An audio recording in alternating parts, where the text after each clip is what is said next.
பாக்கியலட்சுமி சீரியல்ல அடுத்து என்ன நடக்க போகுது பார்க்கலாம். இங்க இனியா மூலியமா சுதாகர பத்தின எல்லா விஷயமும் இங்க கோபி தெரிஞ்சுட்டு, இங்க கோபி சுதாகருக்கு சரியான பதிலடி குடுக்கும் விதமா, அங்க இனியாவ கோபி சுதாகர் வீட்ல இருந்துட்டு கூட்டிட்டு கிளம்பும்போது, அடுத்து என்ன நடக்க போகுது அப்படிங்கிற மாரியும் ஆர்வமா காத்துட்டு இருந்தீங்க அப்படின்னா, மறக்காம இந்த வீடியோவ லைக் பண்ணிடுங்க. வாங்க இப்ப வீடியோக்குள்ள போலாம்.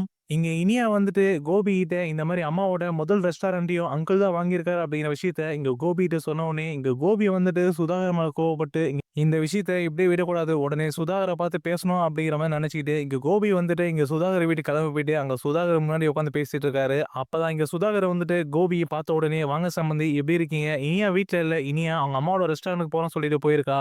அப்படிங்கிற மாதிரி தான் இங்க சுதாகர் வந்துட்டு கோபிய பார்த்து கேட்டுட்டு இருக்க. அப்பதான் இங்க கோபிய வந்துட்டு, "அதெல்லாம் இருக்கட்டும் சம்மதி. நான் இனியாவ பார்க்க வரல. உங்கள பார்க்க தான் வந்தேன். உங்ககிட்ட ஒரு முக்கியமான விஷயம் பேசணும். அதுக்கு தான் வந்தேன்." அப்படிங்கிற மாரி இங்க கோபி வந்துட்டு ஒரு மாரி கோவமா இங்க சுதாகர பார்த்து பேச, அப்பதான் அங்க இருந்த சுதாகரும் வந்துட்டு, "சொல்லுங்க சம்மந்தி என்ன விஷயம்?" அப்படிங்கிற மாரி இங்க சுதாகரும் கோபிய பார்த்து கேட்க, அப்பதான் அங்க இருந்த கோபி வந்துட்டு, "இந்த மாரி இனியா கிட்ட சொன்னீங்களா? பாக்கியா இப்ப வச்சிருக்க அந்த ரெஸ்டாரண்ட்ட மூட சொல்லி." அப்படிங்கிற மாரிலாம் இங்க கோபி சுதாகர பார்த்து கேட்ட உடனே, இங்க சுதாகருக்கு என்ன பதில் சொல்றதுன்னே தெரியாம மனசுல நெனச்சுக்கிட்டு, "இனியா நீ இப்படி ஒரு வேல பார்த்து வச்சிருக்க." அப்படிங்கிற மாரி இங்க சுதாகர் இனியாவ பத்தி நெனச்சு கோவப்பட்டுட்டு, கோபி கேட்டதுக்கு எதுவுமே பதில் சொல்லாம இங்க கோபியே பார்த்துட்டு இருக்க. அப்பதான் அங்க இருந்த கோபி வந்துட்டு, "சொல்லுங்க சம்பந்தி எதுக்கு பாக்கியாவோட ரெஸ்டாரண்ட்ட இப்ப மூட சொன்னீங்க? இனியா கிட்ட சொல்லு." அப்படிங்கிற மாரிலாம் இங்க கோபி வந்துட்டு திரும்பவும் கேட்கும்போது, அப்பதான் அங்க இருக்க சுதாகர் வந்துட்டு, "அது வந்துட்டு சம்பந்தி உங்களுக்கே தெரியும் எங்க ஃபேமிலிய பத்தி. நாங்க கொஞ்சம் கௌரவமா இருக்கவங்க. அது மட்டும் இல்லாம என்னோட பிசினஸ், என்னோட ரெஸ்டாரண்ட்லாம் வந்துட்டு ரொம்ப பெருசு. அப்படி இருக்கும்போது என் ஃபேமிலில என் சம்மந்தி வந்துட்டு அந்த மாரி சின்ன ஹோட்டல் வச்சு நடத்திட்டு வந்தா. அதனால என்ன பத்தி தான் வந்துட்டு வெளியில 4 பேர் வந்துட்டு வேற மாரி பேசுவாங்க. அதுக்கு தான் சம்மந்தி நான் இனியா கிட்ட சொல்லிட்டு இருந்தேன். உங்க அம்மாவோட ரெஸ்டாரண்ட்ட சீக்கிரமா மூட சொல்ற வழிய பாரு." அப்படிங்கிற மாரி இங்க சுதாகர் வந்துட்டு இங்க கோபிய பார்த்து சொல்ல, உடனே அங்க இருந்த கோபி வந்துட்டு இங்க சுதாகர் பேசுனதுக்கு பதிலுக்கு, "சரி சம்மந்தி நீங்க சொல்ற மாரி பாக்கியா இப்போ சின்ன ரெஸ்டாரண்ட் நடத்திட்டு வரா. அதனால வந்துட்டு உங்களுக்கு ஏதோ கௌரவ குறைச்சல் வருது சொல்றீங்க. ஆனா பாக்கியா இதுக்கு முன்னாடி அதாவது நீங்க இனியாவ பொண்ணு கேட்கறதுக்கு வர முன்னாடி பாக்கியா எப்படி இருந்தா தெரியல உங்களுக்கு 2 பெரிய ரெஸ்டாரண்ட்டுக்கு பாக்கியா ஓனரு. அந்த 2 பெரிய ரெஸ்டாரண்ட்டும் இப்ப யாரால பாக்கியா கை விட்டு போனது, இப்ப யாருக்கு அதெல்லாம் காரணம், எல்லா விஷயமும் இனியா மூலியமா தெரிஞ்சுட்டு தான் சம்மந்தி நான் வந்து இங்க உட்கார்ந்துட்டு இருக்கேன். எதுவும் எனக்கு தெரியாதுன்னு நெனச்சுக்காதீங்க. சொல்லுங்க சம்மந்தி எதுக்கு பாக்கியாவோட முதல் ரெஸ்டாரண்ட்ட நீங்க வாங்குனீங்க? அது மட்டும் இல்லாம அப்ப நான் எதார்த்தமா வந்துட்டு பாக்கியாவோட முதல் ரெஸ்டாரண்ட் பக்கம் வரும்போது அந்த ரெஸ்டாரண்ட் உள்ள நீங்க இருந்தீங்க. அப்பவே எனக்கு சந்தேகமாச்சு. ஆனா நீங்க ஏதேதோ சொல்லி சமாளிச்சு நான் அங்க இருந்து அனுப்பி வச்சுட்டீங்க. ஆனா இப்பதான் எனக்கு புரியுது. அந்த ரெஸ்டாரண்ட்டே நீங்க தான் வாங்கியிருக்கீங்க அப்படிங்கிற மாரி இனியா சொல்லி தான் எனக்கே தெரியுது. பாக்கியா கூட வந்துட்டு என்கிட்டயும், எங்க அம்மாகிட்டயும் அவ்வளோ வாட்டி சொன்னா, நீங்க தான் வந்துட்டு அந்த ரெஸ்டாரண்ட்ட வாங்கியிருக்கீங்க அப்படிங்கிற மாரி. ஆனா நானும் எங்க அம்மாவும் வந்துட்டு உங்க மேல இருக்க நம்பிக்கையில அத நம்பல சம்மந்தி. ஆனா நீங்க போயிட்டு இப்படி பண்ணுவீங்கன்னு சொல்லிட்டு கொஞ்சம் கூட யோசிச்சு பார்க்கல சம்மந்தி. சொல்லுங்க சம்மந்தி எதுக்கு நீங்க பாக்கியாவோட முதல் ரெஸ்டாரண்ட்ட விலைக்கு வாங்குனீங்க? எதுக்கு என்கிட்ட மாத்தி சொன்னீங்க? வேற யாரோ வாங்குறாங்க அப்படிங்கிற மாரி. ஆனா வேற யாரோ பேர்ல ரெஸ்டாரண்ட்ட வாங்கிட்டு அந்த ரெஸ்டாரண்ட்ட நீங்க தான் நடத்திட்டு வரீங்க. நான் சொல்றது சரிதானே சம்மந்தி அப்படிங்கிற மாரிலாம். இங்க கோபி வந்துட்டு இங்க சுதாகர பார்த்துட்டு எல்லாத்தையும் கேட்டுட்டு இருக்க. இங்க சுதாகருக்கு ஒண்ணுமே புரியாம ஒரு மாரி பதட்டமா வந்துட்டு பதில் சொல்லாம அமைதியா உட்கார்ந்துட்டு இருக்க. அந்த நேரத்துல தான் இங்க திரும்பவும் சுதாகர் வந்துட்டு கோபிய ஏதாவது பேசி குழப்பணுன்ட்டு, "சம்மந்தி நீங்க ஏதோ தப்பா புரிஞ்சு வச்சிருக்கீங்கன்னு நெனைக்கிறேன். இனியா வந்துட்டு உங்ககிட்ட வேற மாதிரி சொல்லி வச்சிருக்காங்க. இப்பயும் சொல்றேன் அந்த முதல் ரெஸ்டாரண்ட்ட யார் வாங்குனான்னு இப்போ வரைக்கும் எனக்கு தெரியாது சம்மந்தி. நான்லாம் வாங்கவே இல்லையே. நான் அந்த ரெஸ்டாரண்ட் ஓனர்கிட்ட தான் பேசியிருந்தேன். இந்த மாரி பாக்கியா மேடம் நான் தான் அந்த ரெஸ்டாரண்ட்ட வாங்கிட்டேன் அப்படின்னு சொன்னதுக்கோசரம் நான் அந்த ஓனர பார்த்து பேசிட்டு, பார்த்துட்டு மட்டும் தான் வந்தேன். மத்தபடி அந்த ரெஸ்டாரண்ட்ட நான் இப்போ வரைக்கும் வாங்கவே இல்ல. அந்த ரெஸ்டாரண்ட் இப்ப யார் வாங்குனான்னு எனக்கு தெரியாது சம்மந்தி அப்படிங்கிற மாரிலாம். இங்க திரும்பவும் வந்துட்டு இங்க கோபிய ஏமாத்தணுன்ட்டு மாத்தி மாத்தி இங்க சுதாகர் பேசிட்டு இருக்க. அப்பதான் அங்க இருந்த கோபிய வந்துட்டு, "இங்க பாருங்க சம்பந்தி எனக்கும் எங்க அம்மாவுக்கும் வந்துட்டு உங்க மேல நெறைய மரியாதை இருக்கு. அந்த மரியாதைய வந்துட்டு இருக்கிறதும், இல்லாம இருக்கிறதும் உங்ககிட்ட தான் இருக்கு. திரும்பவும் ஏமாத்தணும். நீ நல்லவரு மாரியும், பாக்கியா வந்துட்டு கெட்டவன் மாரியும், பாக்கியா தான் எல்லாத்துக்குமே காரணம் அப்படிங்கிற மாரி பேசாதீங்க. எல்லா விஷயமும் தெரிஞ்சுட்டு தான் இங்க உட்கார்ந்துட்டு இருக்கேன். திரும்ப மாத்தி மாத்தி பேசாதீங்க சம்மந்தி அப்படிங்கிற மாரிலாம்.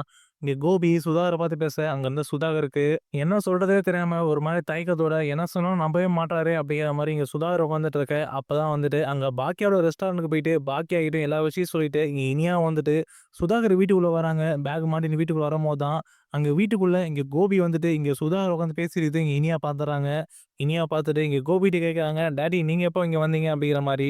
அப்பதான் அங்க இருந்த கோபி வந்துட்டு, "நான் எப்பயோ வந்துட்டேன் இனியாம்மா. நீ உட்காரு. உன்ன வச்சு தான் இந்த விஷயத்த பேசணும்." அப்படிங்கிற மாரி. இங்க இனியாவும் வந்துட்டு பக்கத்துல உட்கார வச்சுருக்காரு எங்க கோபி. அப்பதான் அங்க வீட்டுக்குள்ள வந்துட்டு இனியாவோட சத்தத்த கேட்டு அங்க ரூம்ல இருந்துட்டு வெளிய வராரு. வெளிய வரவும் இங்க நிதிஷும் வந்து நின்னுட்டு இருக்காரு, இங்க சுதாகர் பக்கத்துல. அப்பதான் அங்க கோபி வந்துட்டு, "இங்க இனியாகிட்ட, இனியாம்மா நீ என்ன சொன்னது உண்மைதானே? அம்மாவோட முதல் ரெஸ்டாரண்ட்ட இவரு தானே வாங்கியிருக்காரு. நீ தானே காலையில பார்த்த கண்ணால வேற ஒருத்தர் அந்த ரெஸ்டாரண்ட்டுக்கு ஓனர மாரி காமிச்சுட்டு, ஆனா அந்த ரெஸ்டாரண்ட்ட இவரு தானே வாங்கி வச்சிருக்காரு. நீ தானே காலையில எல்லாரும் உட்காந்து பேசிட்டு இருந்தத பார்த்த." அப்படிங்கிற மாரிலாம் கோபி வந்துட்டு இனியாகிட்ட கேட்கவும், அப்பதான் அங்க இருந்த இனியாவும் வந்துட்டு பக்கத்துல சுதாகரும், நிதிஷும் நிக்கிறத பார்த்துட்டு, இவங்க வேற இருக்காங்களே, இந்த விஷயத்த எப்படி டாடி கிட்ட சொல்ல போறோமா அப்படிங்கிற மாரி தயக்கத்தோடவே இங்க இனியாவும் கோபிய பார்த்துட்டு, "ஆமா டாடி, நான் உங்ககிட்ட ஏற்கனவே சொன்ன மாரி தான். அங்கிள் தான் வந்துட்டு அம்மாவோட முதல் ரெஸ்டாரண்ட்ட வாங்கிட்டு யாரோ வேற ஒருத்தர் வாங்குன மாரி நம்மகிட்ட சொல்லிட்டு இருக்காரு. ஆனா அங்கிள் தான் டாடி அந்த ரெஸ்டாரண்ட் நடத்திட்டு வராரு. அது மட்டும் இல்லாம இன்னும் 2 வருஷத்துல அந்த ரெஸ்டாரண்ட்க்கு பேரும் மாத்தப் போறாராம். நமக்கு சந்தேகம் வராத மாரி. அதெல்லாம் வந்துட்டு உட்காந்து காலையில பேசிட்டு இருந்தாங்க. அது எல்லாத்தையும் நான் கேட்டுட்டேன் டாடி. இத பத்தி நான் வந்துட்டு அம்மாவோசரம் இவங்க கிட்ட கேட்டா, இதெல்லாம் வந்துட்டு பெரியவங்க விஷயம். நீ தலையிடாத இனியா அப்படிங்கிற மாரி என்ன பேச விட மாட்டாங்க டாடி. அப்படிங்கிற மாரி இங்க சுதாகர பத்தின எல்லா விஷயத்தையும் இங்க இனியா வந்துட்டு இங்க கோபிகிட்ட சொல்லிர்றாங்க. சுதாகருக்கும், நிதிஷ்க்கும் முன்னாடி. அதுக்கப்புறம் தான் இங்க இனியா வந்துட்டு கோபிகிட்ட எல்லா உண்மையும் சொல்றத பார்த்தோனே, இங்க சுதாகருக்கு, நிதிஷ்க்கும் ரொம்பவே வியப்பா இருக்கு. இந்த பக்கம் சுதாகர் வந்துட்டு இனியாவ பார்த்துட்டு இருக்காரு. அதுக்கப்புறம் இங்க கோபி வந்துட்டு இனியாவே சொல்லிட்ட பிறகு, இங்க கோபி சுதாகர பார்த்து கேட்டுட்டு இருக்காரு. "சொல்லுங்க சம்மதி, இப்ப என்ன சொல்லப் போறீங்க? என் பொண்ணு இனியாவே உங்க முன்னாடி எல்லா உண்மையும் சொல்றா. உங்கள நம்பி தானே வந்துட்டு என் பொண்ணு இனியாவ உங்க பையன் நிதிஷ்க்கு கல்யாணம் பண்ணி குடுக்க நாங்க எல்லாரும் சம்மதிச்சோம். இப்ப நீங்களே வந்துட்டு இப்படி பண்றீங்களே!" அப்படிங்கிற மாரிலாம் இங்க கோபி வந்துட்டு இங்க சுதாகர பார்த்து கேட்க, அப்பதான் அங்கருந்து சுதாகரும் வந்துட்டு, "இங்க பாருங்க சம்மதி, இப்ப கூட ஒண்ணும் இல்ல. இந்த விஷயத்த நீங்க இப்படியே விட்டுருங்க. இந்த விஷயத்த பெருசாகணும்னு நினைச்சீங்கன்னா, இது பெரிய பிரச்சனையா தான் ஆகும். இனியா சொல்றது உண்மதான். நான் தான் வந்துட்டு அவங்களோட ரெஸ்டாரண்ட்டையும் வாங்கி வச்சிருக்கேன். இனியாவோட அம்மா பாக்கியா மேடம் அவங்க 2 ரெஸ்டாரண்ட்டுக்கு ஓனர் இப்ப நான் தான். எனக்கு தேவைப்பட்டுச்சு. அதனால நான் வாங்குனேன். ஆரம்பத்துல அவங்க தரமாட்டேன் அப்படிங்கிற மாரி என்கிட்டயே சவால் விட்டாங்க. என்கிட்ட சவால் விட்டா என்ன நடக்கும் அப்படிங்கிற மாரி காமிக்கிறது தான் இப்படி பண்ணேன். இப்ப அவங்க கிட்ட ஒரு ரெஸ்டாரண்ட்டாவே கிடையாது. இப்ப சின்ன ரெஸ்டாரண்ட் வச்சு நடத்திட்டு வராங்க. நான் அவங்க கிட்ட ஆரம்பத்திலேயே சொன்னேன். என்கிட்ட சவால் விடாதீங்க அப்படிங்கிற மாரி. அவங்க தான் சம்மதம் கேட்கல. இதுக்கு நான் என்ன பண்ண முடியும்? அதனால இந்த பிரச்சனைய எப்படியே விட்டுருங்க. இதான் முடிஞ்சு போயிடுச்சுல்ல. இத ஒண்ணும் பெருசு பண்ண தேவையில்ல. இத நீங்க பெருசு பண்ணீங்கன்னா, கண்டிப்பா உங்க பொண்ணு வந்துட்டு எங்க வீட்ல வாழ்ந்துட்டு இருக்கா. அவ வாழ்க்கைக்கு எதா பிரச்சனை வரக்கூடாதா சம்மந்தி. உங்க பொண்ணு இதுக்கப்புறமும் இந்த விஷயம் உங்க எல்லாருக்கும் தெரிஞ்சதுக்கு அப்புறமும் இந்த வீட்ல நிதிஷ் கூட நிம்மதியா வாழணும் அப்படின்னா, இந்த பிரச்சனைய எப்படியே விட்டுருங்க. ஏன்னா இனியா உங்க பொண்ணு, நிதிஷ் என் பையன். இதுல வந்துட்டு கவலைப்பட போறது யாரு தான்? நீங்க தான். நீங்க தான் வந்துட்டு இனியாவுக்கு அப்பாவா இருக்கீங்க. அதனால இந்த பிரச்சனைய இப்படியே விட்டுறலாம் சம்மந்தி அப்படிங்கிற மாரிலாம் இங்க சுதாகர் கோபிட்ட சொல்ல, உடனே வந்து கோபி வந்துட்டு கோவப்பட்டு, "என்ன சம்மந்தி இனியாவோட வாழ்க்கைய வச்சு என்ன மிரட்டுறீங்களா? பாக்கியா கிட்ட பண்ண மாரி என்கிட்டயும் பண்ணணும்னு நினைக்கிறீங்களா? பாக்கியாவும் நானும் எப்பவுமே ஒண்ணு கிடையாது. பாக்கியா எல்லா விஷயத்தையும் பொறுமையா பொறுத்து போறவ. ஆனா நான் அப்படி கிடையாது சம்மந்தி. சொல்லுங்க நீங்க எதுக்கு இப்படி பண்ணீங்க? நான் உங்கள விட போறது கிடையாது.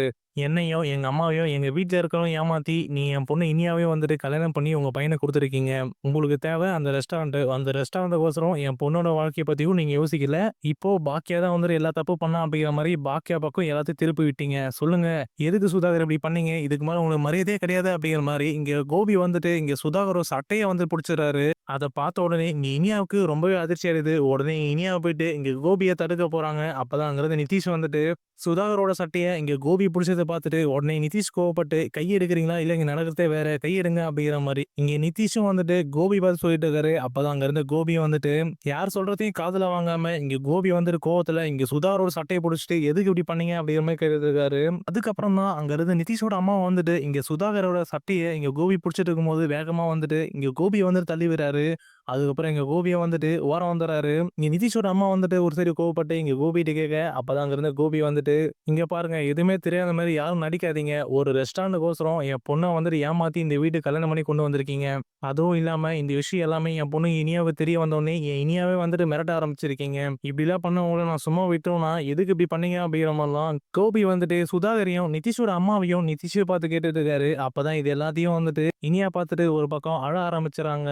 அதுக்கப்புறம் இங்க சுதாகர் வந்துட்டு கோபி வந்துட்டு சட்டைய புடிச்சதுக்கு, இங்க சுதாகர் கோபிய பார்த்துட்டு, "என் சட்டைய நீங்க புடிச்சிட்டீங்களா? இதுக்கு மேல வந்துட்டு நீங்க நிம்மதியா இருந்துற முடியுமா? நான் உங்கள சும்மா விட்டுருவேனா?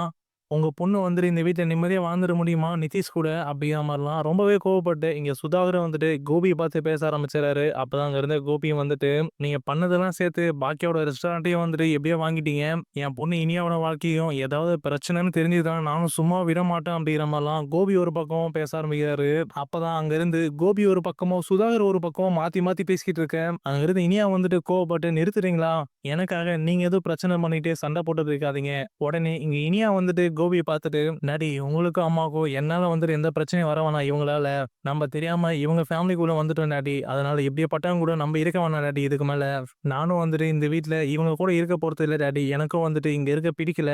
கண்டிப்பா இதுக்கு மேலயும் இந்த வீட்ல நிதிஷ் கூட நான் இருந்தேன் அப்படின்னா, இவங்க எல்லாரும் சேர்ந்து வார்த்தையால என்ன கஷ்டப்படுத்துவாங்க. அதெல்லாம் காதுல வாங்கிட்டு என்னால இருக்க முடியாது. திரும்பவும் அம்மாவுக்கு இவங்களால எதனா பிரச்சனை, உங்களுக்கும் ஏதாவது பிரச்சனை அப்படின்னா, கண்டிப்பா என்னால தாங்க முடியாது டாடி. அம்மாவே வந்துட்டு ஏற்கனவே இவங்களால தான் வந்துட்டு சின்ன ரெஸ்டாரண்ட் வச்சு நடத்திட்டு ரொம்ப கஷ்டப்பட்டுட்டு இருக்காங்க. இதுக்கு மேலயும் வந்துட்டு இவங்க ஏதாவது பண்ண போயிட்டு உங்களுக்கும், அம்மாவுக்கும் வந்துட்டு எந்த கஷ்டமும் வரக்கூடாது டாடி. அதனால நான் இதுக்கு மேல என்ன சொல்ல வரேன்னு உங்களுக்கே தெரியும் டாடி. நீங்களே வந்துட்டு என்ன சொல்றீங்களோ அத கேட்டுக்கிறேன் அப்படிங்கிற மாரிலாம். இனியா ஒரு பக்கம் இங்க சுதாகர் மேல, நிதிஷ் மேல இருக்க கோவத்துல இங்க கோபிட்ட சொல்லிர்றாங்க. அப்பதான் அங்க இருந்த கோபி வந்துட்டு, "ஆமா இனியாம்மா, நீ சொல்றது சரிதான். நீயும் வந்துட்டு இதுக்கு மேல இங்க இருக்க வேணாம். நீயும் வந்துட்டு இப்படியாப்பட்டவங்கள பத்தி எல்லா விஷயமும் தெரிஞ்சுட்டு இந்த வீட்ல இருந்த அப்படின்னா, தினம் தினம் இவங்க உன்ன கஷ்டப்படுத்த ஆரம்பிச்சுருவாங்க இனியாம்மா. அதனால இதெல்லாம் பார்த்துட்டு என்னால இருக்க முடியாது. நீ கிளம்பி வா. நம்ம நம்ம வீட்டுக்கே போயிடலாம். இவங்கள அடுத்து என்ன பண்ணணுமோ நானும் பாக்கியாவும் சேர்ந்து பண்ணிக்கிறோம். எல்லா விஷயத்தையும் ஏமாத்தி இவங்க பண்ணியிருக்காங்க." அப்படிங்கிற மாரிலாம் இங்க கோபி பேசுனதையும், அது மட்டும் இல்லாம இங்க கோபி வந்துட்டு இனியாவ அங்க வீட்ல இருந்து கூட்டிட்டு போறத பத்தி பேசுனதையும், எல்லாத்தையும் கேட்டுட்டு இங்க நிதிஷ்க்கும், சுதாகருக்கும் ரொம்பவே அதிர்ச்சியா இருக்கு. அதுக்கப்புறம் தான் அங்க இருந்த சுதாகர் வந்துட்டு கோபிய பார்த்துட்டு, "இங்க பாருங்க சம்மந்தி, எல்லாம் யோசிச்சு தான் பண்றீங்களா?" அப்படிங்கிற மாரிலாம் கேட்கும்போது, அப்பதான் அங்க இருந்த கோபி வந்துட்டு சுதாகர பார்த்துட்டு, "இதுக்கப்புறம் என்னங்க நீங்க என்ன சம்மந்தின்னு சொல்லிட்டு இருக்கீங்க? என் பொண்ணு இதுக்கு மேல இந்த வீட்ல இருக்க மாட்டா. அவ எங்க வீட்ல வந்து எங்க கூடவே இருக்கட்டும். அவ இங்க இருந்த வரைக்கும் சந்தோஷமா இருந்தா.